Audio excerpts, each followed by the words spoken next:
Đó, bột nó đặt lại ok, dịu dẻo rồi đó. Hồi nãy thành nước rồi, bây giờ nó đặt gì rồi thấy không? Rồi ra lò luôn. Rồi đã lò luôn. Wow. Để nó bánh nó không có dính với nhau. Nó không là nó dính lắm, mình không xe được. Đó, người thấy các sợi bánh tằm giống như những con tằm vậy đó. Này là phải đòi hỏi cái độ khéo léo của đôi bàn tay.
Xin chào cả nhà, Gia Phú và Mèo rất vui được chào đón cô chú anh chị và tất cả các bạn đã đến với PM Food Travel. Chúc mọi người có một ngày làm việc thật là nhiều năng lượng nha. Bây giờ là gần 7 giờ sáng. Ngày hôm nay chúng ta sẽ thưởng thức món bánh tằm bì. Hiện nay thì xe đang mới vừa bắt đầu dọn ra thôi. Thì đang có rất là nhiều khách tới mua. Người thì 5 hộp, người thì 10 hộp. Rồi thôi thì ngày hôm nay chúng ta sẽ tìm hiểu món bánh tằm bì. Ngoài thưởng thức thì sẽ có cái quy trình làm cái món bánh tằm bì thủ công này như thế nào. Mời cả nhà cùng theo dõi, đừng quên like, share cũng như là ấn vào nút subscribe nha. Cảm ơn cả nhà rất nhiều. Rồi xin giới thiệu với cả nhà. Bây giờ chúng ta sẽ bắt đầu xem từ cái công đoạn mà làm bột rồi để ra được những sợi bánh tằm. Đây là chú Hiệp, còn cô Hiệp nữa và bạn Trang nữa. Rồi bây giờ mình sẽ làm cái gì vậy chú? Giờ cái này là gạo chú ngâm ngày hôm qua. Dạ. Rồi hồi nãy phải chừng 2 giờ thì chú 2 giờ thì chú xay ra. Dạ. Xay ra rồi bỏ vô chút xíu muối. Dạ. Vậy thôi. Rồi đổ vô nồi khuấy lên. Dạ rồi. Người ta gọi là người Nam mình ta gọi là lấy trùng á. Lấy trùng. Ta gọi là lấy trùng cho nó cái bột nó đặc lại á. Lấy trùng cho bột đặc lại. Giờ chú đổ vô nồi bắt đầu chú khuấy. Cái là gạo tẻ hả chú? Bột phải lấy gạo tẻ đúng không chú? Đúng rồi. Về pha lại, về pha thêm.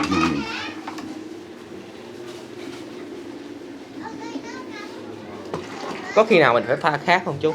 Không, cái này là nguyên tắc nó là vậy thôi, đó giờ. Dạ. Không có pha khác gì rồi, bắt đầu cái pha thêm nước vô. Tại vì nó đặc quá rồi, chút xíu là phải pha nước vô thêm này cho nó. Dạ. Nước lạnh thôi. Dạ. Giờ mình phải để bao lâu? Chú quậy là mở lửa liền, coi vừa tới là mà mở lửa liền. Còn hơi đặc. Mình coi cái đũa bếp mình coi tự quậy quen á. Dạ. Có ngó đũa bếp mình thấy biết là cái bột nó hơi đặc. Rồi thêm miếng nước. Vậy lát mình phải đợi đặc nữa để cho mới thấy được cái đó. Quậy liên tục. Quậy nó chừng nửa tiếng. Nửa tiếng. Thì bắt đầu bột nó bắt đầu đặc. Dạ. Đây đó, bột cái này nó sợ mình có pha thêm cái bột gạo gọi là bột gạo dẻo. Dạ. Vô đây chút xíu. Tại vì có biết sao không? Dạ, sao? Tại vì thí dụ như là cái mình mua mà cái loại bột gạo cũ quá đó. Dạ. Thì nó thành gạo nở. Gạo nở thì cọng bánh nó không có dai. Dạ. Rồi mình phải bỏ thêm miếng bột gạo dẻo vô. Dạ. Thành ra cái cọng bánh nó dai nó ngon. Nhưng mà lâu lâu mới bị là cái cũ, gạo cũ đúng không chú? Thường thì lâu lâu mới bị cái gạo cũ thôi. Dạ. Nhưng mà chú là chú quê ở đâu? Chú quê Long An. Vậy là cái món bánh này là... Nhưng mà bánh này là đặc sản này là nó ở với công ty Bạc Liêu rồi Cần Thơ rồi đó. Dạ. thì nó ăn được, nói chung là cũng miền Tây thôi. Dạ, tại con chỉ biết là bánh tằm thì người ta có nói là nói chung không biết nó xuất xứ từ ngay cái vùng nào, không biết là mỗi vùng thì chắc nó sẽ làm theo kiểu cách khác Đúng rồi. Như Cà Mau thì là bánh tằm cây, Còn ở Bạc Liêu với Bạc Liêu Cà Mau, Bạc Liêu với Cần Thơ á, thì nó làm về nhưng mà không phải nó ăn với bì. dạ, Mà nó ăn với gì xíu mại, nó ăn đó, bột nó đặt lại kìa, dịu dẻo rồi đó. hồi nãy thành nước rồi, bây giờ nó đặt gì rồi thấy không? Rồi ra lò luôn. Rồi đã lọ luôn. Chú Bưng đổ ra đây nè. anh đang ngồi đợi ở đây. Sau khi xe xong là ngồi đợi có bột mới làm tiếp. Đến giờ rồi. Rồi đây. À. Quá đã. Ông khói. Nghe cái mùi Nghe thơm mùi gạo không? gạo. Nhìn giống cái gì? Cũng một phần giống bánh đúc và bánh cái bánh bột đó ha. Rồi. Đúng rồi, giống như bánh đúc. Dạ. Đó. Úp lại. Đó. Đó. Chà, nóng lắm nha. Nóng á. Cắt hai bên. Ủa vậy mà lúc anh nhồi không nóng ha? Tại có một Có bột hả? Nhưng mà em thấy nó cũng nóng dữ lắm á, nóng lâu chứ.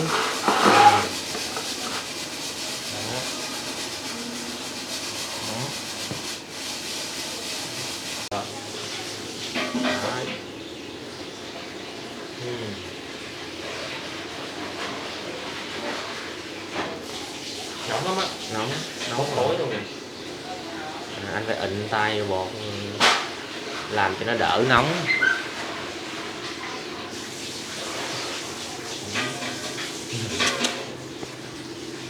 Làm cực ghê luôn. Phần bánh 25.000 mọi người thấy đó. Làm cả mấy tiếng đồng hồ luôn, mỗi người một công đoạn.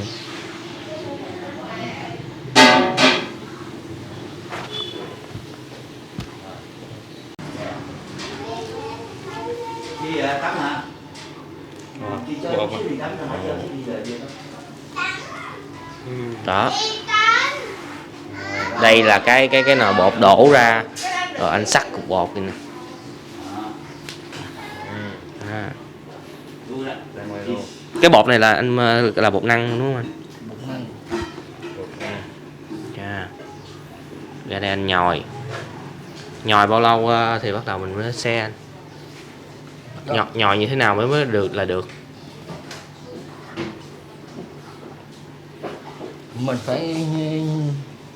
Mình phải nhắm bộ nặng đó. Kinh nghiệm. Nhiều cái lực nè. Nó mịn hơn rồi cái nha. Đó, cái cục bên đây thì nó nhìn nó cái bột nó nhão, nó đang dính. Bây giờ anh đã làm thành một cái khối này nè. Đó. Anh sẽ xe bên đây ra cái sợi bánh tằm lớn rồi đem qua bên kia xe ra sợi bánh tằm nhỏ. Đó.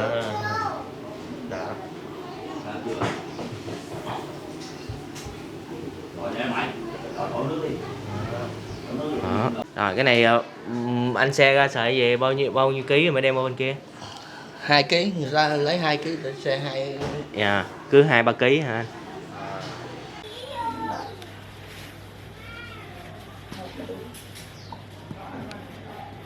Rồi cả nhà ơi, bây giờ là cái công đoạn là này gọi là công đoạn gì Trang? Xe bánh sợi nhỏ đúng không? Chị Hạnh, chị Dung và chị Mai đang làm những cái việc này nè cả nhà. Đây là trong nhà gia đình mình hết luôn. Dạ đây là những chị sớm. Rồi em nhờ lại phụ em xe. Đó, sau khi cái sợi bánh tằm lớn cái đem qua đây là xe cái này thì coi như là mình phải xe trong bao lâu? Tùy mức độ nhiều, ít nhiều. Có thể kéo dài từ 3 tới 4 tiếng. 3 tới 4 tiếng là mình bắt đầu từ mấy giờ trưa? 4 giờ, khoảng 3 mấy 4 giờ là mấy cô bắt đầu xe rồi. Ồ, xe đến 7-8 giờ tối. Dạ 7 giờ mấy 8 giờ. Rồi bao nhiêu thì mình bắt đầu mình đem đi hấp? Thì em canh thì mấy cô xe nhiều thì em bắt lò lên em hấp. Chứ ít quá thì mấy cô xe không có kịp em hấp, tại em bật lên bếp lần 2 lò. Hồi trước Trang có làm cái việc này không? Dạ có chứ. Mọi người có thể thấy thì mấy chị xe rất là hay luôn á. Ngắt một cục xe là nó ra được đúng cộng. Ta có cần phải canh không hay là cứ chà đủ rồi ra cô? Đó, cạnh cái tay này bột hả, trên cùng này là vừa rồi. Dạ. Khoảng bao nhiêu một lóng tay không? Từ đó. Ở đó. Rồi mình xem kỹ hơn nha cả nhà. Đó, thường là một cái này là làm được bao nhiêu sợi? Tùy theo mức độ mình ngắt ra nhỏ hay lớn. Cái này có thể ra được 20 mấy sợi, 10 mấy sợi, 20 sợi. Là sợi. một cái cọng bột bánh tằm lớn là ra được khoảng 10 mấy 20 sợi. Đó đó. Cái bột này là bột gì? Bột năng. Bột năng là tôi gọi là bột áo á. Bột áo. Đúng không? Mình phải phủ thêm nữa. Dạ đúng rồi. Để không là nó dính. Để bánh nó không có dính với nhau. Nó không là nó dính lắm, mình không xe được. Đó, mọi người thấy các sợi bánh tằm giống như những con tằm vậy đó, gọi là bánh tằm đều quá ha. Thời chín nè. Cái này là chị Dung học trong bao lâu? Chị Hạnh học trong bao lâu? Cùng 7 năm rồi đó. Chắc 7-8 năm rồi. Cái đó. Mà lúc mới học là khó gì? Khó. Thế nó con xe được nó cứ bẹt đó. Nó bẹt ra. Nó không có tròn.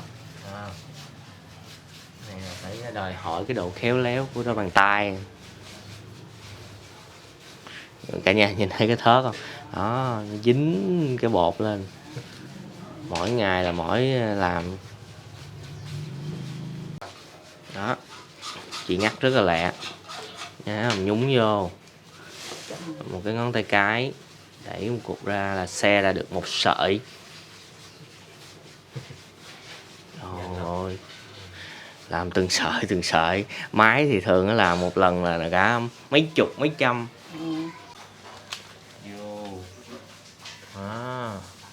Bây giờ là mình xếp ra mâm.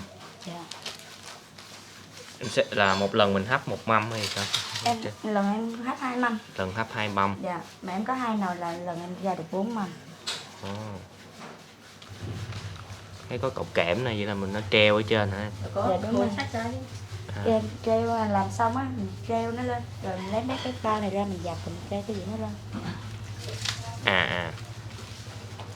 Anh tưởng anh treo trong cái nồi á. Đâu có, tôi để lên rồi có 4 cây chồng lên. Chứ đâu. Lát hồi xem mới biết.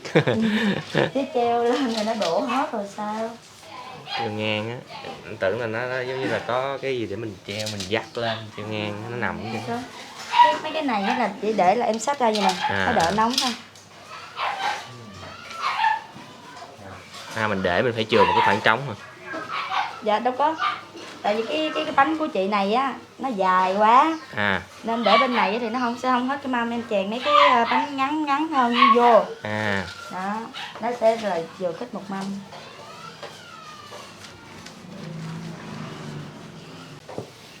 Trời ơi, nói thiệt với cả nhà là ăn sợi bánh tằm đâu có biết là người ta làm từng sợi cực như vậy. Mình ăn rạc là xong cái phần dĩa rồi. Giờ nhìn mấy chị làm từng sợi thấy cái công sức bỏ ra quá công phu.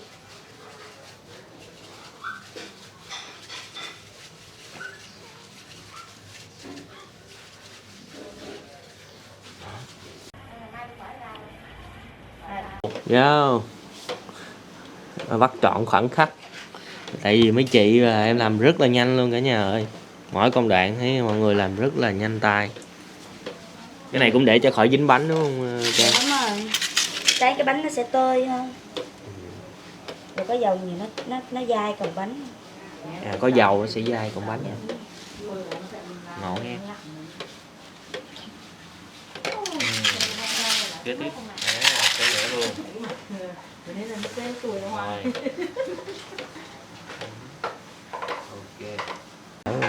Trời. Trời.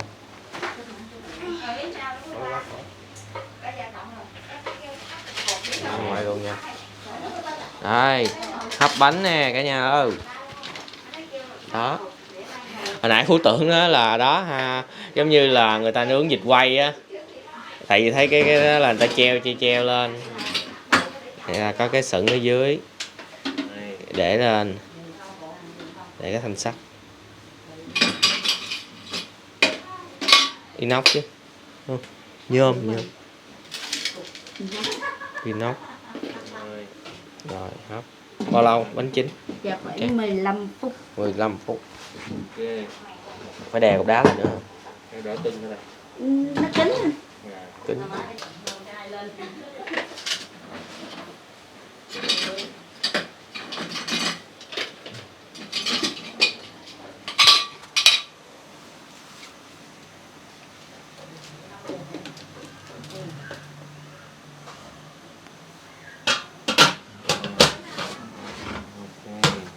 Tự nhiên quay.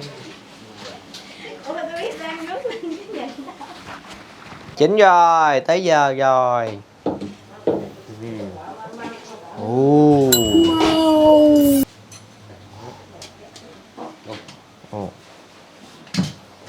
Nhìn nó gọi là sao ta? Nó bóng bẩy. Dính lại nè, đó, nó dính lại nè. Nó dính như vậy chứ sáng mình mới tắt ra. À, tới sáng mới tách ra đúng không? Dạ đúng rồi. Để cái mẻ mới vô luôn. Ủa nếu vậy thì mình bao lâu bánh nó mới nguội? Chắc tới sáng nó vẫn còn nóng luôn á. Ủa ghê vậy? Dạ tại vì một chút nữa nó hơi nguội lại là em sẽ bỏ vào mâm và em lấy bao em ụp lại. Ụp lại. Phụ bánh cho tới sáng là bánh ra mà bánh vẫn còn nóng. Ê, mọi người cả nhà biết không, Phú tưởng là bánh nó chắc để khoảng chừng 3-4 tiếng nguội thì coi như mình làm buổi tối luôn, mình đi ngủ sớm để dậy sáng khỏi đỡ. Vậy làm ra thì bánh sáng nó mới ngon. Bây giờ mình hấp thì nó còn nóng quá, mình xé vẫn được. Trời ơi, nóng. Đợi tới sáng mới Có có thử thể thách xem. bạn vô bạn cầm lên thử giùm. Thôi Xách ra thử gì vậy? Thử dĩ coi chơi các bạn. không quen cái mất công là phá. Ok, bây giờ chúng ta sẽ đợi tới sáng sớm coi tiếp. Rồi, ok. Cả nhà ơi, đó sau cái giờ buổi chiều 3 giờ mấy làm những cái sợi bánh thì bây giờ là chúng ta trở lại vào lúc rạng sáng. Bây giờ là 3 giờ 45 sáng là Trang đang làm tách những cái sợi hả Trang? Dạ đúng rồi. Wow. Rồi Trang chia sẻ thêm giùm anh mấy cái này đi. Sao? Cái công việc này nó là gọi là như thế nào? Cái này là hồi tối là em đã hấp rồi và bây giờ em xé ra từng sợi để chút nữa làm bỏ vô hộp để bán nha. Trời ơi. Làm bánh làm từng sợi rồi bây giờ phải tách từng sợi nữa. Dạ, đúng rồi. Món này thì, lúc ăn thì thấy nó đơn giản mà bây giờ nhìn lúc làm thấy sao mà cực dữ ra. Dạ. Để cái món này là món thủ công mà nên làm từng sợi. Buộc phải dùng tay nha cả nhà. Giống như mình làm bánh hay cái gì đa phần là chúng ta phải dùng tay để cảm nhận được cái bột với lại cái phần này. Cái này nếu mà đeo vào tay sẽ bị rất là dính nữa Trang. Dạ, em dùng tay vậy mà em còn phải thấm ít nước để nó mới dễ gỡ. Đây chén nước rồi cả nhà. Dạ. Chứ nếu mà không dùng nước thì bao tay thì không bao giờ mà làm được cái công đoạn này. Phía sau Phú là đã tách được mấy bao luôn nè cả nhà. Đó. Một bao vậy là bao nhiêu ký? Dạ em không biết nữa, tại vì cái này là mẹ bán nên là em chỉ là đủ gỗ, đầy gỗ là em bỏ vô thôi chứ không có cân. Cứ bỏ đại đây là em bỏ cho người ta nên là có cân. Có bỏ cho người ta nữa hả? Dạ. Wow.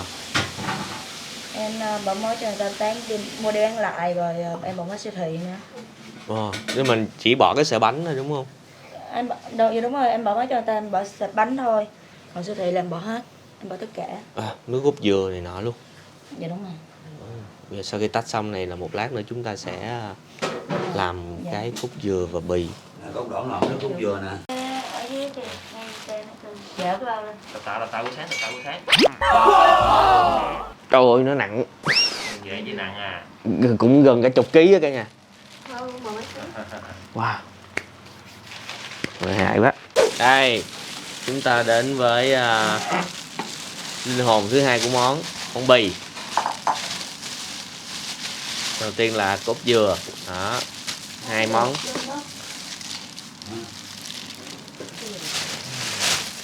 Đây, Phải trộn 2 lần mới được. trộn 2 lần. Dạ. Cái này bao nhiêu ký bì con? 6 ký. 6 ký. Đúng rồi, bán chậm đó. Dạ. Đó, da heo đó cả nhà. Phúc chưa trộn thính nè. Chưa. Đó. Sao người ta bào ra được bằng cái này hay á ha. Từ miếng da Tao nữa. cũng có cái máy cắt con ơi. Dạ. Chứ người ta đâu có mà làm giống sắt tay thôi chắc bà luôn. Dạ. Cái này là cô nêm gia vị hả cô? Nên là gì? Đường. Không có. Muối bột ngọt thôi. Muối với bột ngọt. Đây, chúng ta cùng xem cô thả thính. Đó.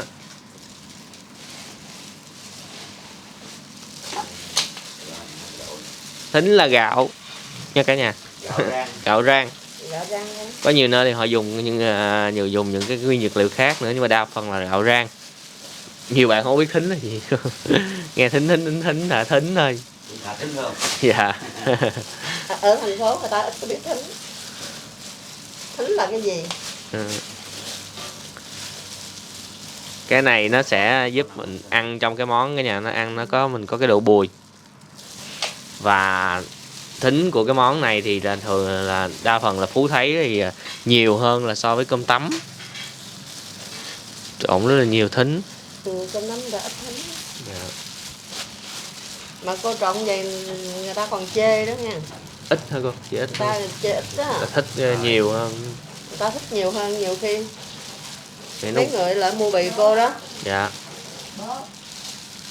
Người ta kêu là có thính cho thêm không? Tại vì lúc mà cái này nó quyện với cái nước mắm á cả nhà. Trời. Nó tạo ra cái độ mặn mặn, bùi bùi, rồi béo béo của nước cốt dừa nữa. Thơm quá.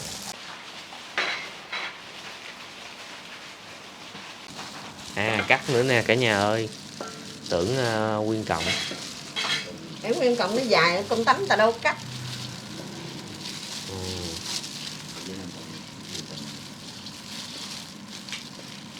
Bánh tằm là tính nó phải ngắn hơn.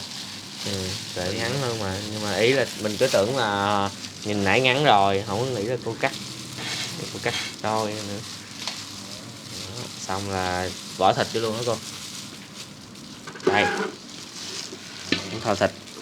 Đó.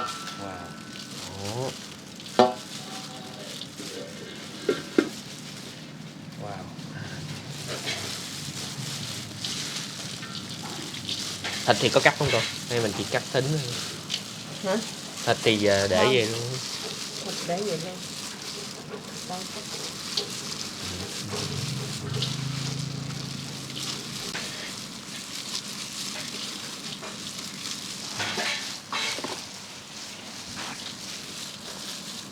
Không đơn giản tí nào.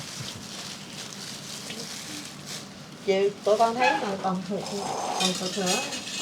Đâu có đơn giản được. Đây là Nhưng mà Tỏi. người ta nghĩ là cái gì? Ôi bánh tằm dễ. Nhưng mà dễ là đâu bao giờ dễ được. Dạ. Tỏi phi nữa nè. nhiều cũng đẹp lắm á nha. Cái này là mình quay trước á cả nhà. Nhưng mà là cái kia là lên clip là cho mọi người xem là trước, nhưng mà thật ra là cái này là phải đi trước vào sáng sớm. Nó rồi giữ. Đó. Đây, chúng ta coi cô Hiệp sắc hành nha cả nhà. Sắc cái này vui. Khóc lóc nha. Khóc lóc cay bắp. Cái này là bao nhiêu ký bán cho cả ngày cô? Là giao cho người ta luôn chứ hả cô? Cô bán hơn chừng 30 kg à. 30 ký hành. Thế 30 ký hành à. Chứ cô bán đâu có nhiều. Bỏ bón người ta đâu có bỏ gia vị luôn. Dạ. Bánh không người ta về ta tự làm. Sớm là cô lặt, xong rồi rửa, xong rồi ra sắc. Làm cực quá thôi. Dạ. Chắc mốt cô có nghĩ chắc cũng không có đứa nào làm. Giờ càng ngày mọi thứ nó phát triển hơn, mấy cái nghề thủ công này phải ai có yêu thích lắm Mà cái này cũng không có làm bằng máy móc được đúng. dạ. Cái này cũng không làm máy móc được. Không ai nghe, chưa có ai nghĩ ra chế tạo mấy cái máy để làm những Quậy món bột. đặc thù. Quậy bột đồ cũng quậy bằng tay chứ còn cái máy khó quậy. Dạ. Khóc rồi bạn. Khóc. Sau một màn khóc lóc ỉ ôi thì bây giờ chúng ta qua một cái loại rau thơm. Đó là rau quế. Ngồi nghe quạt mát nữa này nhớ thổi ù cay quá trời cay. Cô cắt bao nhiêu năm vậy là cô có còn cay không cô nãy? Không quen. Mình cắt mình đâu cay. Dạ. Cắt không cay. Không. Người ngó thì cay. Người ngồi cái bên cay. Rau quế. Cái này cắt số lượng đủ để bán cho hôm nay thôi. Ổn đem nồi được nấu.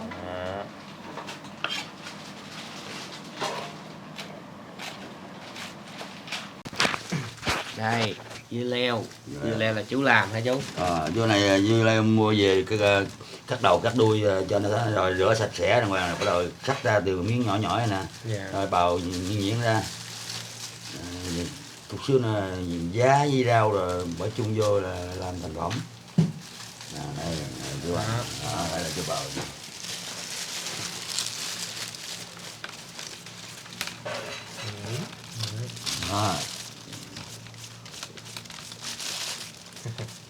Có cái này ở trong bánh tằm chúng ta ăn nó sẽ tạo cảm giác mát mát cả nhà.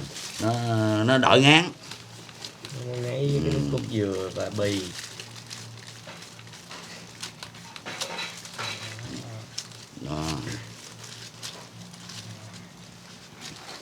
Rồi chế độ gì? Đây. Chú luộc giá. Rồi chú rưới nước lên vậy chứ không phải là mình là bỏ vô cái nồi trụng. Đó. Rồi, xong rồi. Coi như là chú chỉ trụng nước sôi thôi. Chứ đợi trụng nhiều lâu quá dạ, giá nó mềm dẻo à. Giá nó bị rụt. Xả nước lại. Xả nước.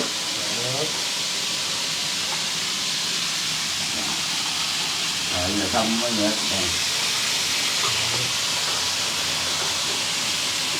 Rồi xả nước lạnh. Xả nước lạnh để rồi nó giá nó đừng rụt quá. Dạ, không có rụt.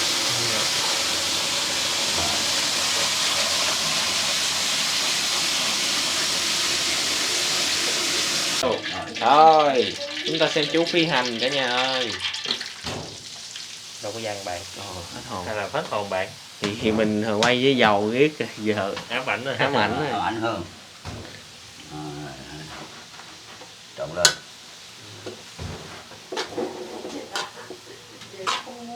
Phi cho nó chín xanh.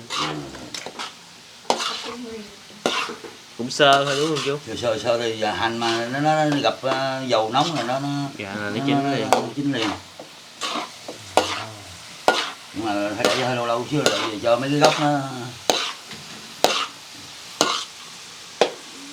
Đây giới thiệu với cả nhà, trước mặt cả nhà chính là nước cốt dừa. Là có gì trong đây vậy chú? Chỉ có bột gạo, gạo, bột năng, đường với muối thôi. Chứ không có gì nữa hết. Dạ. Bột gạo, bột năng, dạ, đường muối. Dạ. Không biết là cái này là mình nấu lửa riu hả chú? Nó riu cho nó sôi lên là khuấy đều hoài chứ chừng nào nó sôi lên thôi. Dạ. Vớt ra nêm nếm lại coi nó vừa ăn là ok. Dạ.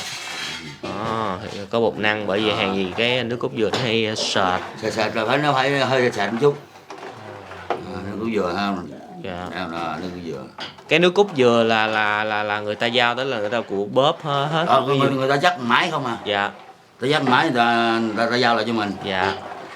Chứ giờ đâu còn làm tay nữa, cái bao nước cốt dừa đâu có ai dắt tay nữa. Dạ.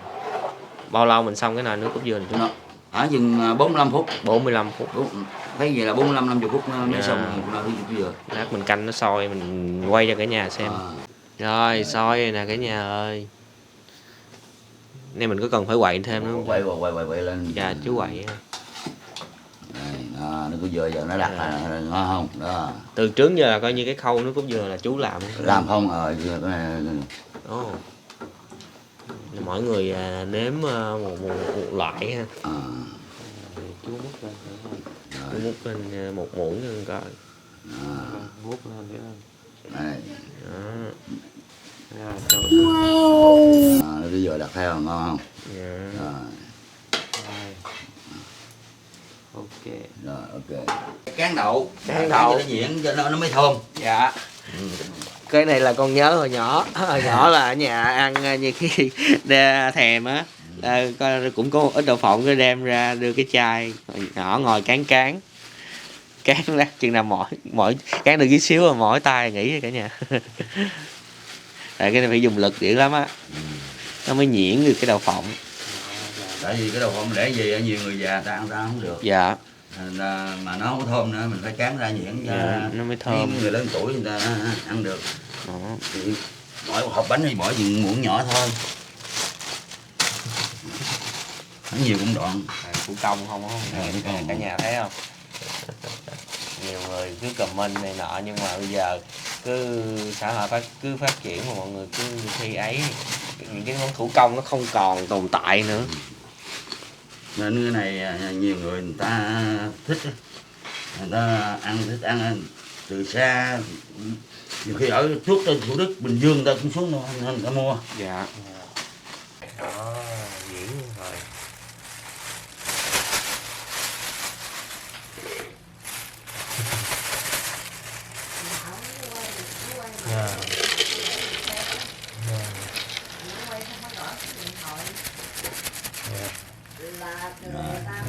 Cái này nhuyễn vậy nè, đó là người già ta ăn mới được. Dạ. Chứ còn đậu phộng đó là đậu phộng chưa mùa này. Dạ. Từ bịch này mình mới cán Rồi, ra cán ra. như thế này cả nhà. Đó, mỏi lắm đó nha. Rồi cả nhà ơi, cô Hiệp đang làm cái này là nồi nước mắm nha cả nhà. Cô xài nước mắm Nam Ngư Chinsu để nhị luôn. Cái đường là mình xài đường vàng hả cô? Không, đường trắng mà sao mà 2 ngày nay nấu ra nó vàng vậy? Giờ là mình bỏ đường, bỏ nước mắm là quậy lên là xong hả không? Rồi. Nấu nóng cái nước đường trước á cả nhà. Giờ cô đổ nước mắm Nấu sao? cho tan đường rồi mới được. Con tưởng lúc mình nấu là nấu chung luôn. Nấu riêng. Nấu chung nước mắm nó thôi. Ok. Quậy lên Lên là xong.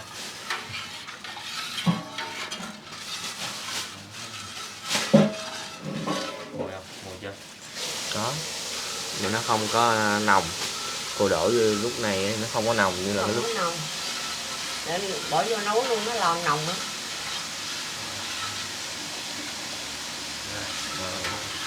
Rồi, đây cả nhà ơi, vô từng bịch nước mắm, từng bịch nước cốt dừa. Làm cái kia thì 6 7 người làm ha. Làm cái này chỉ có em với lại cô và chú ha. Ba thợ chính. Ba thợ chính. Đó, cái nước mắm, xong tí vô nước cốt dừa. Mọi người thấy chưa? Gì? Mày quay sao mà mọi người chưa thấy? Ý ở đây là mọi người thấy ha, bán buôn đồ ăn không bao giờ là dễ, cực lắm. Đó, chứ nhiều người comment cứ nhiều khi thấy chỗ này bán giá nó hơi nhỉnh hơn một số chỗ gần mình thì lại comment cao này nọ, nhưng mà người ta là tùy theo mỗi một cái nơi, mỗi một cái địa điểm, nó còn về mặt bằng, về cái công sức làm nữa, cho nên nó mới hình dung ra cái giá như vậy. Để ra được cái giá cũng không phải là dễ, cũng nhức đầu lắm á cả nhà. Với lại em thấy cái giá là 25.000 một hộp là cũng vậy là rẻ không so với cái chỗ khác, có nhiều chỗ là 30, 35, 40. Có chỗ 40, 45 nữa. Dạ, đúng rồi. Nên nó mắc. Thì người ta đa số những chỗ đó là người ta lấy đi rồi người ta bán lại. Nên cái giá nó sẽ cao hơn, còn đây là nhà em làm nhà thì nó sẽ giá rồi sẽ bình dân hơn. Đó. Rồi.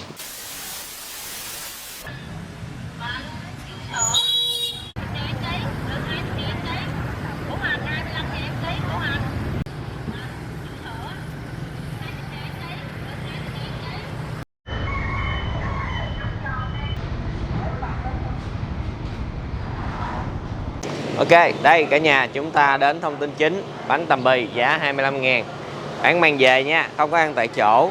Và đây là số điện thoại để những ai ở xa chúng ta có thể gọi trước, để lỡ nhiều khi mình có nghe là có cô chú nào đó ở Bình Dương đi lên lại không có mua. 0964 275 831.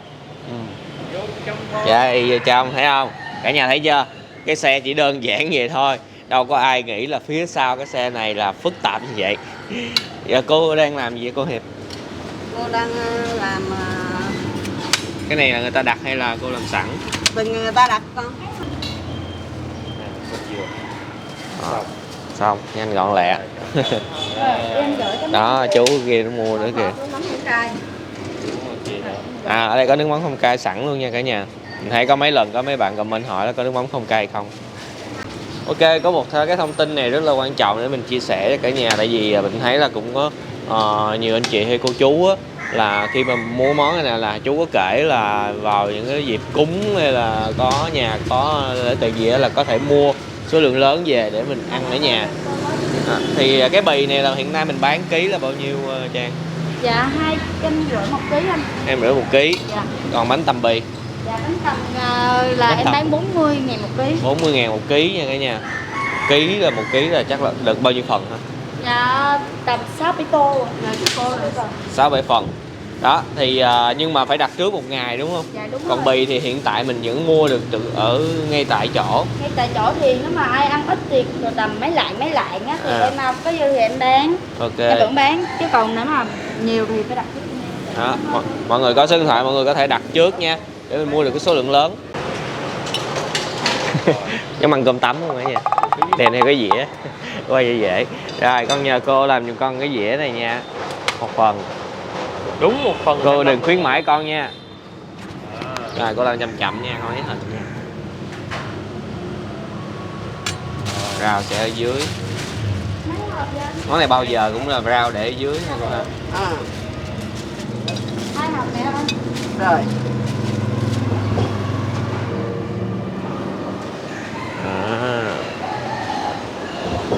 Đúng rồi nha cô. Để tính ra món này thật sự là cũng giống cơm tấm ấy chứ. Rồi. Xong. Đây là dạng cơm tấm gọi là cái gì? Món cơm tấm tấm ngọt.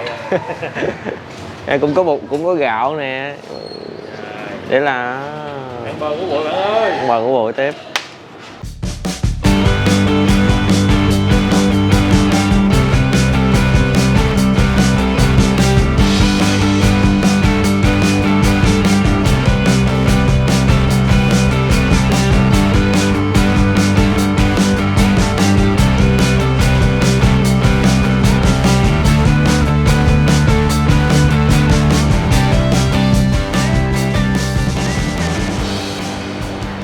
Chương trình ăn bờ ngủ bụi lâu ngày không xuất hiện xin phép được tái hiện. Gia Phú xin mời cả nhà, cô chú anh chị và tất cả các bạn chúng ta cùng thưởng thức món bánh tằm bì. Đây giây phút hấp dẫn rồi. Trái phải dĩ nhiên là phải trái trước rồi cả nhà. Giờ mình sẽ bỏ nước cốt dừa lên nha. Mọi người đề nghị bao tử mọi người bình tĩnh những cái khúc như vậy nha.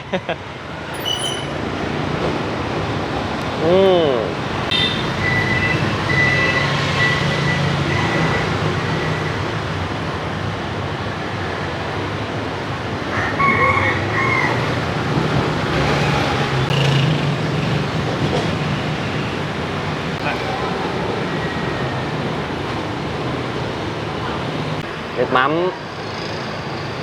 Đó, giây phút nó hòa quyện với nhau. Cái này thì ăn bằng đũa, mình đem thêm muỗng để lát mình trộn lên cho nó dễ. Giờ là một muỗng cốt dừa với nước mắm tí nha cả nhà. Dạ.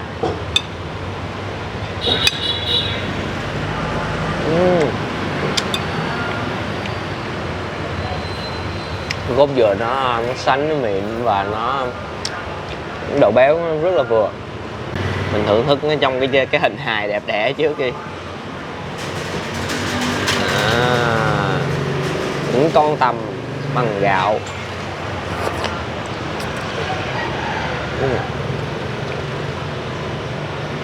Cái sợi bánh tằm á, nó sẽ có một chút độ giòn giòn, dẻo dẻo lắm.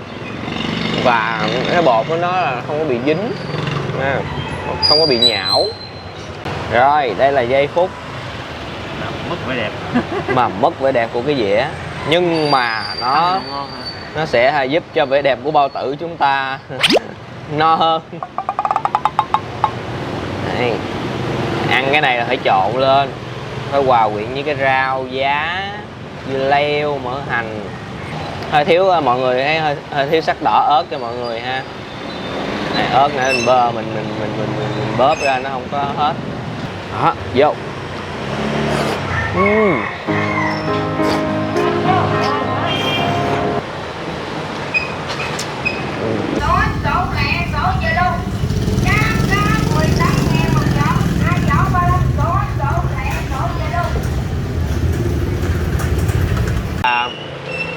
Tầm 6 giờ rưỡi, bán đến khoảng 9 giờ 10 giờ như thế nha, có thể sớm hơn.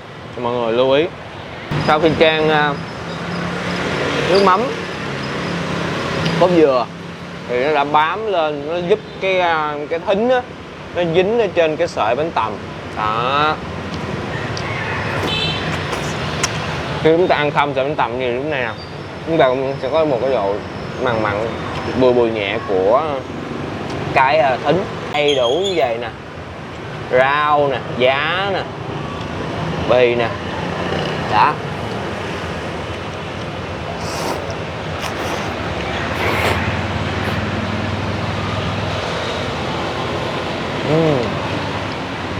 lúc này cái mùi rau quế nó sẽ dậy ở trong miệng mình, nó giúp chúng ta ăn không có bị ngấy. Rồi cái giòn giòn của dưa leo mát, thịt ngọt ngọt. Nói chung là vị của cái món này ăn sáng dành cho những ai mà thích không có quen ăn mặn thì đó là ngọt nè, cay nè, mặn mặn nhẹ nhẹ. Đó, ai thích ăn khẩu vị ngọt.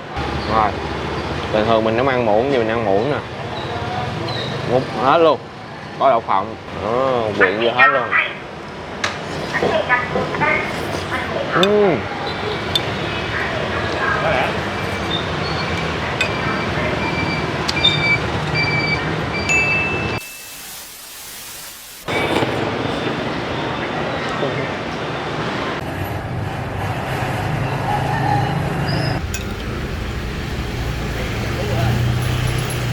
Mọi người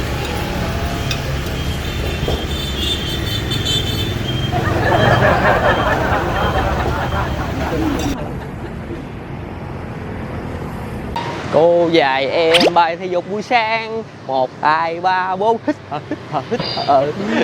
Sau khi ăn sáng no, quá no, bây giờ phải tập thể dục thôi cả nhà ơi. Một dĩa 25.000 cho một buổi sáng là đầy đủ chất. Nói chung là món bánh tằm này nó sẽ có chất đạm nè, chất xơ nè, rồi chất gì mình quên mất tiêu rồi. Rồi không biết là cả nhà ngày hôm nay cảm nhận như thế nào về món bánh tằm bì được làm thủ công như vậy. Và ai đã từng thưởng thức bánh tằm bì của cô Hiệp á, thì hãy để bình luận ở phía dưới để mọi người cùng tham khảo thêm nha cả nhà. Giờ là khoảng gần mới 7 mấy trời bữa nay lạnh lạnh nhưng mà mây rất là đẹp, ánh sáng chan hòa ấm áp. Rồi rất cảm ơn cả nhà đã dành thời gian xem clip từ nãy đến giờ. Đừng quên một món ăn ngon sẽ ngon hơn nếu chúng ta thưởng thức cùng người thân, bạn bè và chia sẻ nó với tất cả mọi người. Xin chào và hẹn gặp lại cả nhà ở những clip hấp dẫn kế tiếp. Clip hết nhưng mà tụi mình vẫn chưa hết, tụi mình vẫn còn phải làm cái gì khác nữa.